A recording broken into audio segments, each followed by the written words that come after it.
Magandang araw. Kamusta po kayo?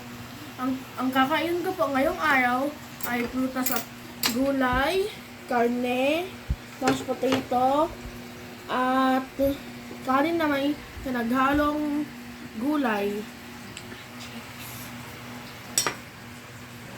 Ang pagkain ng gusto ay ang ating pundasyon para sa malusog na pangangatawan. Ang hindi tamang pagkain ay nagdudulot ng pagkahina ng ating immune system. Ang masusustansyang pagkain ang pinanggagalingan ng ating malakas na pangangatawan. Ito ay kailangan upang makaya ng ating katawan ang mga bagay-bagay na dapat isagawa at mapanatili ang tamang timbang ng ating katawan.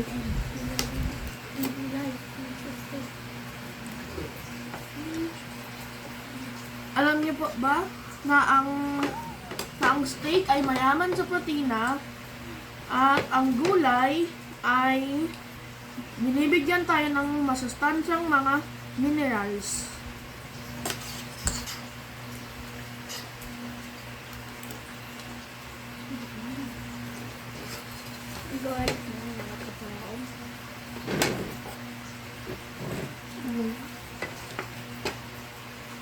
Tandaan niyo po palagi na